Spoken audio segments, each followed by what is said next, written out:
So in terms of the mind, right? So Krishna tells Arjuna, his disciple, you have to control your mind. And he tells him why. And Krishna says something that the Buddha's disciples said to him similar. He says, Krishna, I don't think I can do it. He said the mind is restless, turbulent, obstinate. And to control it, I think, is more difficult than controlling the wind. How many people have felt that? Actually, he goes further. He says, that's not him, but it's been said that controlling the mind is like trying to catch the wind with your hands. So Krishna said it's true. It is undoubtedly very difficult to control the restless mind, but it is possible in two ways. So this is how you end the chatter. Suitable practice. So what is suitable? First, practice which applies the science of things. Yoga is a science of controlling your mind, and I just gave you basically a summary. You have to practice withdrawing. And you know what? For some people it's easier, and some people it's harder. And when people say like, oh, it doesn't come, it is easy to me, it's to others. I'm like, well, do it hard then. But that's what you have to do. Suitable practice. And that's all. Practice isn't suitable until it becomes daily.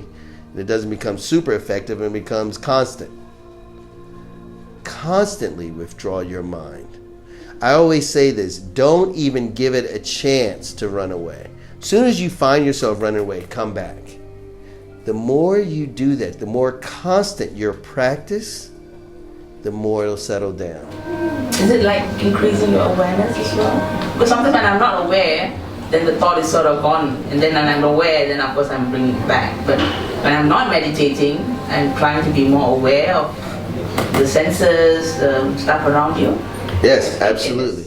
Absolutely. However, I think it was maybe Carolyn Miss who said this. And she said there was this argument that, this new age argument, all you have to do is be aware, be fully aware of a problem and then watch it disappear. And Carolyn Miss was like, bullshit. She was like, awareness is awareness, and which is good. You need that. But awareness alone doesn't change anything. So then you're aware, but then you have to act. The action is withdrawal, but you need a focal point. You need a positive focal point. Amma, the hugging saint, said, you must learn the art of replacing a negative thought with a positive thought. William James, a great American psychologist, said, the greatest power the human being has is the ability to choose one thought over another. You must constantly, incessantly neutralize negative thoughts by cutting them off and then replacing them with a positive. And the more you do that, the more positive thoughts will become the norm, and the quicker you'll be able to get out. So it's a matter of practice. That's the first thing. He says suitable practice, and then he says detachment. Most of our suffering is coming, actually Buddha says all of our suffering is coming from desire. Right? And attachment is a form of desire. So detach from these things you think you need. I say this all the time when people come in, they talk about this or that.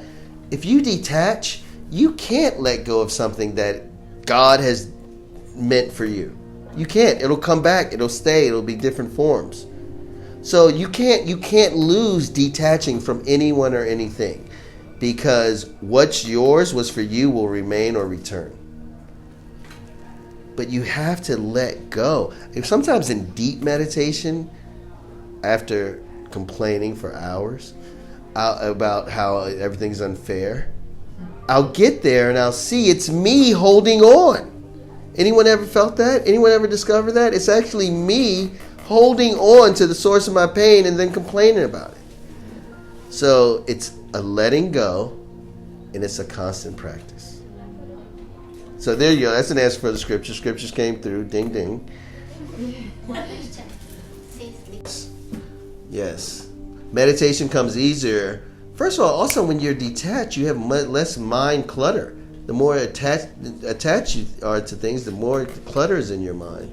But yes, meditation comes easier the more you practice these steps, for sure. But especially the higher steps. Withdrawal and focus, right? That's really the key to meditation, right? Just to be able to just go stop. And you know how you get that? Is you have to realize that the mind is something different from you. The ego is something different from you. When you see it as what it is, a foreign entity. Bhakti Tirtha Swami was my Hare Krishna guru. He said, you have to look at the mind as a clown that's trying to make you look like a fool 24 hours a day. Right?